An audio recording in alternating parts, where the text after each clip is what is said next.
తాకట్టులో ఉన్న బంగారాన్ని విడిపించి ఆ రోజు ఆన్లైన్ రేటుకే మేము కొంటాం. Sharma gold company.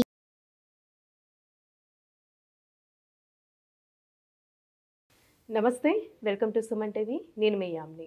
ఈ ఆగస్టు నెలలో 12 రాశుల వారికి అసలు ఏ విధంగా ఉంటుంది, ఎలాంటి పరిహారాలు చేసుకోవాలి, ఈ విషయాలు మనకి తెలియచేయడానికి ప్రస్తుతం మనతో ఉన్నారు ప్రముఖ ఆధ్యాత్మికవేత్త, ప్రముఖ జ్యోతిష్య వాస్తు పండితులు, బ్రహ్మశ్రీ డాక్టర్ నాయకంటి మల్లికార్జున శర్మ గారు ఉన్నారు. గురుగారితో మాట్లాడి మనకున్న సందేహాలను అడిగి తెలుసుకుందాం. నమస్కారం గురుగారు. నమస్కారం అమ్మా. గురుగారు, ఇప్పుడు మనకి ఆగస్టు నెలలో అండి అసలు 12 రాశుల వారికి ఏ విధంగా ఉంటుంది? ముందుగా మనకి మేషరాశి కాబట్టి మేషరాశి గురించి తెలియచేయండి. తప్పకుండా అమ్మ. ఓం శ్రీ గురుభ్యో నమః. మేషరాశి వాళ్ళకి ఆగస్టు మాసంలో ఏ విధంగా ఉండబోతుందో ముందుగా చూస్తే, ముఖ్యంగా గ్రహాల యొక్క స్థితిగతులను మనం అనుసరించి ముందుకు వెళితే, మరి ఆగస్టు నెలలో కొన్ని గ్రహాల యొక్క స్థితిగతులు అనేవి మారుతున్నాయి. దానిలో ముఖ్యంగా మేషరాశి వాళ్ళకి ద్వితీయ స్థానంలో గురువు యొక్క సంచారం, అలానే ద్వితీయ స్థానంలో కుజుడు యొక్క సంచారం. అయితే నెలాఖరులో కుజుడు తృతీయ స్థానంలోకి రావటం, అలానే మేషరాశి వాళ్ళకి చతుర్థ పంచమాల్లో రవి యొక్క సంచారం, పంచమ స్థానంలో బుధ శుక్రుల యొక్క సంచారం, అలానే శుక్రుడు కూడా నెలాఖరికి షష్టమ స్థానంలోకి వెళ్ళటం, కేతువుతోటి కాంబినేషన్లో ఉండటం, అలానే మేషరాశి వాళ్ళకి లాభస్థానంలో శని వక్రస్థితిలో ఉండటం, వ్యయ స్థానంలో రాహు యొక్క సంచారం. ఇది గ్రహస్థితి. అయితే ఈ గ్రహస్థితిలో ముందుగా ద్వితీయ స్థానంలో గురువు వల్ల, అలానే పంచమ స్థానంలో శుక్రుని వల్ల కూడా కొన్ని లాభాలు కలిగే అవకాశాలు బాగుంటాయి. అంటే సంతానపరంగా సుఖము, విందులు వినోదాల్లో పాల్గొనే అవకాశాలు ఎక్కువగా ఉండటం, అలానే ఫైనాన్షియల్ పరంగా గ్రోత్ ఉండే అవకాశాలు ఎక్కువ ఉంటాయి. అంటే ఇన్కమ్ అనేది బాగా గ్రోత్ పెంచుకునే అవకాశం అనేది ఒకటి ఉండటం, అలానే ఉద్యోగ సంబంధించిన వ్యక్తులకు కూడా ప్రమోషన్లు వచ్చే అవకాశాలు ఉంటాయి. అంటే వాళ్ళు ఏదైతే ప్రొఫెషన్ చేస్తున్నారో దానిలో వాళ్ళకి ఆర్థిక స్థితిగతులు అనేవి మెరుగయ్యే అవకాశాలు ఎక్కువగా ఉంటాయి. అంటే డెవలప్మెంట్ అనేది ఎక్కువగా ఉంటుంది. అలానే కుటుంబ పరంగా సుఖము, సంతోషము, అలానే ఫేము, అంటే కీర్తి ప్రతిష్టలు బాగా పెరిగే అవకాశాలు ఉంటాయి. అలానే మనోనిబ్బరము, అలానే సంతృప్తి కలగటం, అంటే ప్రతి విషయంలో కూడా కొంత సాటిస్ఫాక్షన్ కలిగే అవకాశాలు ఎక్కువగా ఉంటాయి. అంటే సంతృప్తి కలిగే అవకాశాలు ఉంటే వాళ్ళు ఏదైతే వర్క్ అనేది మొదలుపెట్టారో, పనులు అనేవి మొదలుపెట్టారో అవన్నీ కూడా సకాలంలో పూర్తి చేస్తారు. అంటే మనకు సకాలంలో పూర్తి చేయటం కూడా చాలా మంచిదే కదా. అంటే పెండింగ్లో అనేది ఉండే అవకాశాలే లేవు. అంటే ఉద్యోగపరంగా కానీ వ్యాపార పరంగా కానీ కొద్దిగా అనుకూలంగా ఉండే అవకాశాలు ఎక్కువగా ఉంటాయి. అంటే ప్రతి పని కూడా వాళ్ళు చేపడితే కూడా దానిలో సుఫలితాలు జరిగే అవకాశాలు ఎక్కువ ఉంటాయి. వివాహం కాని వ్యక్తులందరికీ కూడా సంపన్నమైన కుటుంబం నుంచి వ్యక్తి కానీ, అలానే మంచి ప్రవర్తన, మంచి క్యారెక్టర్ గల వ్యక్తి వచ్చే అవకాశాలు ఉంటాయి. అంటే అమ్మాయికి ఒక మంచి భర్త, అలానే అబ్బాయికి కూడా మంచి భార్య లభించే అవకాశాలు ఎక్కువ ఉంటాయి. అంటే అలాంటి క్యారెక్టర్ గల వ్యక్తులు వచ్చే అవకాశాలు ఉంటాయి. అంటే వివాహ ప్రయత్నాలు కూడా కరెక్ట్గా వాళ్ళు అనుకున్నట్టుగానే జరిగే అవకాశాలు ఎక్కువగా ఉంటాయి.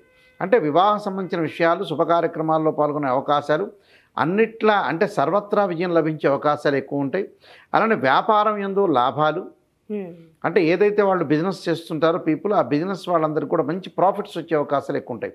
అంటే ద్వితీయ స్థానంలో గురువు, అలానే నేను చెప్పినట్టుగా ఇక్కడ చతుర్థ స్థానంలో కూడా ఏదైతే మనకి ముఖ్యంగా కొన్ని గ్రహాల యొక్క స్థితి వల్ల అనుకూలమైన ఫలితాలు వచ్చే అవకాశాలు ఎక్కువ ఉంటాయి.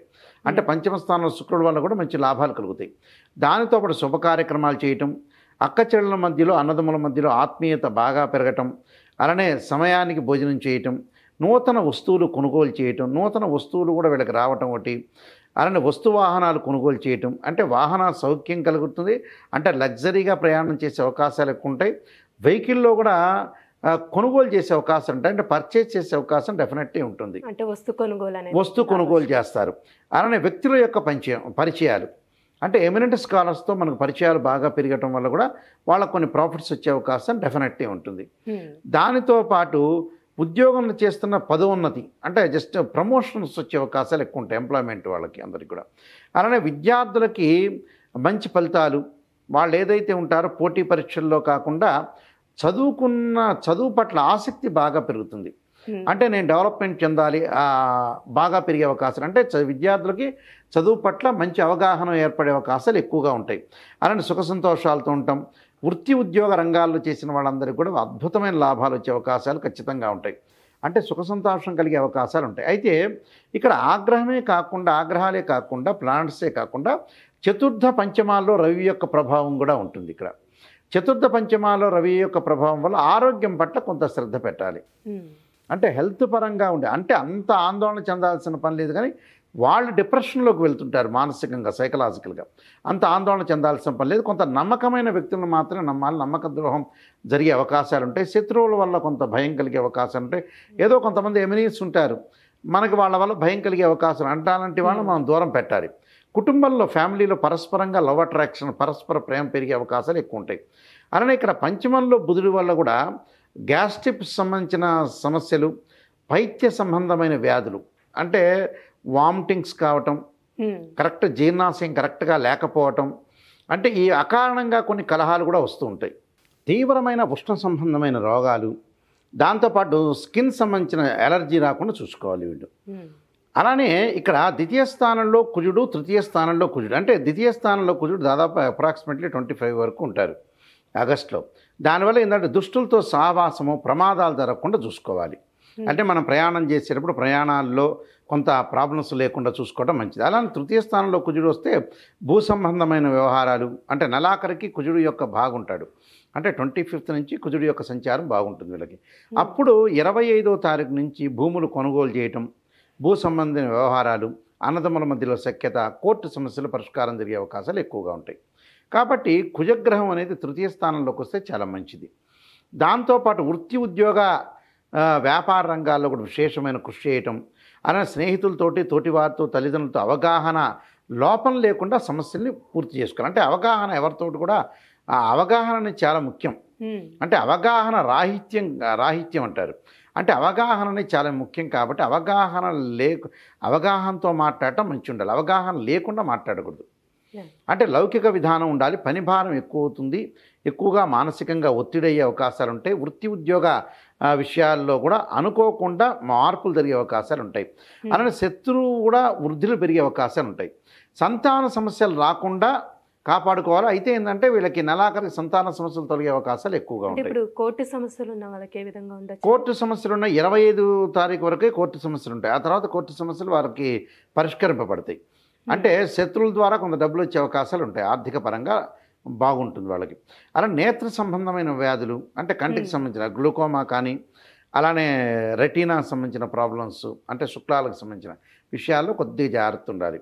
అదే అలానే ఎడమ కంటికి విషయంలో ముఖ్యంగా. దాంతోపాటు తరచూ ప్రయాణాలు చేయటం, ఆర్థిక స్థితిపై కొంత శ్రద్ధ వహించాలి. అంటే ఆర్థిక పరంగా డబ్బులు వచ్చినంత మాత్రాన ఖర్చు చేయాలని రూల్ లేదండు. అలానే ఆరోగ్య సమస్యలు కొన్ని ఇబ్బంది పెట్టే అవకాశాలు ఉంటాయి. అయితే మేషరాశి వాళ్ళకి ఏంటంటే శని వక్రగతిలో ఉండటం, లాభంలో ఉన్నా కూడా వక్రగతిలో ఉండంగా ఉద్యోగపరంగా ఏదైతే ఉంటాయో అన్ని రహస్యాలన్నీ కూడా పక్కన వాళ్ళకి చెప్పకుండా ఉండటం మంచిది.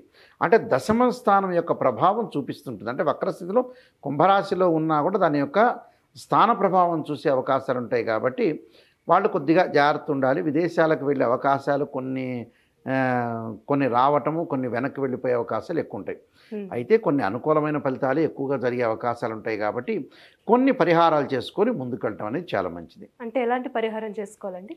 వాళ్ళు ముఖ్యంగా మేషరాశి వాళ్ళు పరిహారం చేసుకోవాల్సింది ఏమిటనంటే విష్ణు సహస్రనామ పారాయణం చేసుకోవాలి. అలానే కార్తవీర్యార్జునుడి యొక్క మంత్రాన్ని చదువుకోవటం చాలా మంచిది.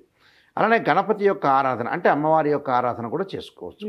చేసుకోవటం వల్ల గణపతి యొక్క ఆరాధన బుధవారం రోజున, హస్త నక్షత్రం రోజున చేసుకుని వక్రతుండ మహాకాయ కోటిసూర్య సమప్రభ నిర్విఘ్నం కురుమే దేవ సర్వకార్యేషు సర్వదా అనే మంత్రాన్ని చక్కగా చదువుకోవటం వల్ల మంచి జరిగే అవకాశం ఖచ్చితంగా ఉంటుంది. అంటే ఈ పరిహారం ఆగస్టు నెలలో అందరూ కూడా చేసుకోవటం మంచిది. అంటే మేషరాశి వాళ్ళు మాత్రం చేసుకుంటే మంచి ఫలితాలు వచ్చే అవకాశం ఖచ్చితంగా ఉంటుందమ్మా.